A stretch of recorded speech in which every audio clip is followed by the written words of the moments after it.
Theo, a dark Mafia romance. Written by Raven Scott. Narrated by Jack Callahan. Chapter 10. Illya. "Hey, Marcella, can you?"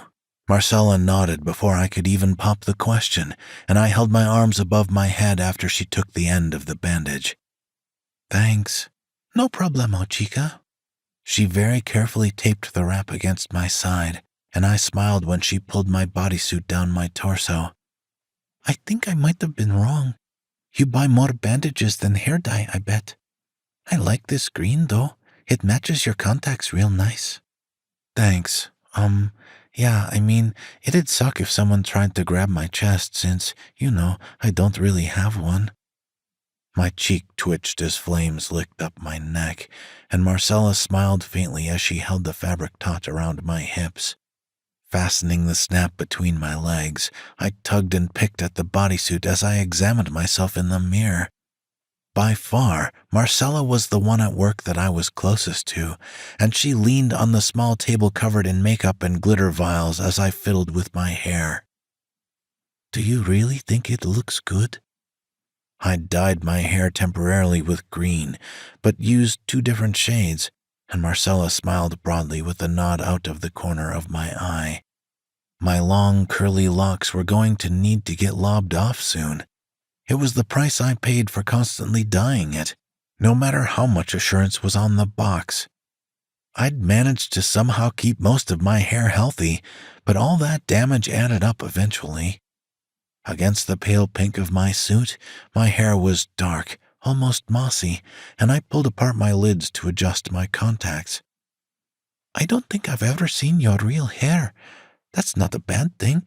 I get why you obscure how you look, working in a place like this."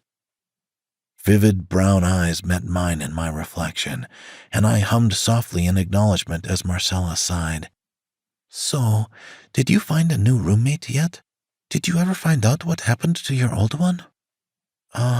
No, she just disappeared. I'm not sure where she went, but, life moves on. I can't hope she'll come back because she probably won't, and I got bills and stuff that aren't going to wait for her." Keeping as close to the truth as possible was the best way to lie, and I glanced over at Marcella to arch a brow. "Why do you ask?" "I just wanted to make sure you're okay, Illya. I know you two had been together a while in Los Angeles, right? It must suck that she went back to using." She smiled sad and sympathetic, and I clenched my jaw as residual betrayal and anger bubbled up in my chest.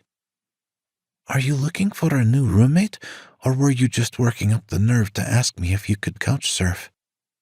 The second one?" Fire engulfed my face, and Marcella giggled a little with a slight nod. "Honestly, I'm not sure what I'm going to do yet. I don't want to ask because I know it's not your house, but I don't know how long I can pay everything myself." "Oh, please, my parents are never home. They're in, Asia right now or something, having the time of their life." There was always that one person who did this because it was fun, not out of necessity. Marcella's parents weren't loaded, but they traveled for months at a time. All Marcella had to do was pay for whatever streaming and internet services she wanted because her parents paid the electricity and water. Still, it'd be kinda weird to come home and discover that some random chick has been living in your house without you knowing. Waving her off, I forced a smile onto my face as Marcella arched a brow, and I bent to adjust my heels. "It's fine. If I need to find a place for a few days, we can have, a sleepover, but—" "Oh, I'm down for that." Truth be told, I didn't want to live with Marcella because I didn't want to get comfortable with that pipe dream. Eventually, I'd work my way up, go to school for something, and make it myself, but right now, I was in the gutter, essentially. I'd been under these metaphorical grates so long that I was comfortable, and that was the real tragedy here. "Illya!" Rohe's call through the back drew both our attentions, and I straightened as he shuffled over. In my heels, he was a good few inches shorter than me, and he scanned me from bottom to top before nodding. "You're being requested in the private suite. Number 6. "Okay, it better not be that old creep that never tips, though." Rohe only shrugged. It wasn't as if it was his time that was being wasted, and I gave Marcella a little wave as she sat down in front of the mirror. "I'll talk to you later, Marcella." "Yeah, later." Leaving the back with Rohe on my heels, I took a breath before heading out onto the floor. Bad rap music instantly flooded my ears, and I shook my head a little as the strobe lights flashed brightly. Low lights illuminated the catwalk, and girls danced on poles for guys that couldn't see a chick half naked otherwise. Thank God I don't do the catwalk. When I started working here, Rohe wanted me on the walk until I showed him the burn marks on my chest. No one would find that shit attractive, and I did a lot of private shows, VIP, and just walking around to sit on guys' laps and listen to their shitty day. It worked for both of us, and I didn't have to take off any clothes, for the most part. Navigating my way through the swirling lights and waves of music rippling through the air, I held my breath against the reeking stench of booze. That was the one thing that never got better depending on how busy the place was. The very concrete foundation of this club was saturated in alcohol. Peeling back the curtain of the private booth, I slapped an automatic smile on my face before setting eyes on the guy sitting on the bench. Prickles ripped up my spine, and the fine hairs on the back of my neck stood up as my wide pupils met familiar narrowed ones. Theo propped his head against the wall on his forearm, and I blinked hard as he scanned my body leisurely. Sucking in a sharp breath, my heart thundered hard as apprehension flooded my bloodstream, and my legs ached even as I forced them to bend. This time, I wasn't going to say anything, not a single peep, not one verbal acknowledgement. Repeating the mantra over and over again in my head, I walked over to Theo to stand between his spread knees with reluctance clawing at my throat. I'd just do the dance, get my tip, and when the 2 minutes were over, I'd leave. No doubt, it'd be the longest 2 minutes of my life. Illya. Grabbing my hips, Theo sat me down on his lap with a harsh tug, and I tensed as shooting pain rippled up my chest from where he'd stretched my skin. Holding my breath in fiery lungs, I closed my eyes briefly as I fought to wince, but if he noticed, he didn't react in any way. "You have something of mine." "Don't say anything. Just don't say anything." Grinding my teeth as I reached to pry his fingers from my waist, I couldn't hear the music over the blood drumming in my ears.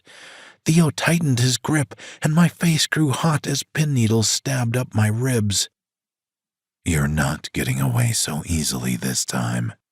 Even through the bandages, the thick fabric of my leotard, I could feel Theo's nails trying to dig. Did he even realize how hard he was holding me? A choke of a sob escaped me when the pain became unbearable, and I covered my mouth with my free hand as shallow, quick breaths dried my throat. "I think it's about time we had a That hurts!" My voice cracked harshly when I couldn't keep my high-pitched squeal behind the lump in my throat, and Theo's grip on my side suddenly eased. Standing up, I pushed open the curtain and ran for the front doors, shoving my way through the crowd, but the jostling only intensified the burning pain. Oh my God! Oh God! I was on fire all over again, and I burst through the heavy metal barriers to lean on the brick wall. Gasping, shallow breaths barely eased the screaming need of my lungs, and I held a clammy, trembling palm to my side. Oh! Oh! My whole torso was tight, straining, sending bristling needle-like pain through me as my ruined skin spasmed and twitched. I couldn't breathe enough, and black spots dotted my vision as I leaned heavily against the cooling bricks. The lights of the parking lot stretched up my legs and seeped through my shuttered lids, and a hard sob clogged my throat. But if I cried, the pain would get worse. I was an ugly, none too gentle crier. Tiny, strangled whimpers slithered past the dense lump in my throat, and I hiccuped a ragged breath as I tried not to move. Goosebumps washed my arms and legs under my stockings and bodysuit, and a pained gasp escaped me when a mangled hand pressed against my shoulder blade. My eyes flickered over my shoulder, and Theo's form was blurred by tears and my contacts as they misaligned with my actual pupil. Clenching my jaw hard, a sharp hiss burst from my throat when my breasts tightened. A powerful ripple shot down my front. Even at my face and neck, my skin pulled tautly, and I braced my forearm against the wall to bury my face in my elbow. You shouldn't have skipped PT, Illya. Hot tears leaked down my face, and a bark of some sort of noise rattled my ribs at Theo's solemn declaration. Tensing and releasing my entire body, I took ragged breaths through my nose, and he sort of stood behind me, awkwardly holding my shoulder. Is it a bullet hole? Those suck. Oh my God, will you just not say anything? Sputtering harshly, a whimper cut me off when my voice scratched my throat, and I dug my forehead into my arm. Why are you even here? I wanted to make sure you got home, but you weren't there after I finished dropping off the drugged-out bitch. Yeah, because I didn't get home until almost 7 when I was supposed to already be at work. Bitterness soured my tongue, and I sucked in a shallow breath through flared nostrils as Theo's eyes dug holes into the back of my head. I guess you got me back for that can of corn. It's not a bullet hole. What do you want? I have your phone in the back. I already have a new one. Keep it. Pawn it. I don't really give a fuck. Cutting me off, Theo gingerly nudged my shoulder, and I glanced at him out of the corner of my stinging eyes. You have a really low pain tolerance, don't you, Illya? My eyelid twitched in agitation, and I hoovered up a breath before turning around. Theo looked concerned enough, a scowl on his face, and I held out my palm as my own scowl started to form. I was so damn done with this day. Give me all the money in your pockets. The scar on his face played in surprise, and Theo's brows rose even as he reached into his jeans. Holding out my hand, unabashed, I clenched and released my jaw as fire engulfed my chest. My breasts ached fiercely, and I started tapping my foot as I watched him through narrowed pupils. He slapped at least $1,000 in $50 bills into my palm, and I pursed my lips and shot him a nasty glare. Fuck. Fine. Theo's tone was snippy, but he easily reached into his other front pocket with his mangled hand. Pulling out a roll of cash, he sneered at me, and I clutched the money in my fists. What? Congratulations, Theo. You get what you wanted.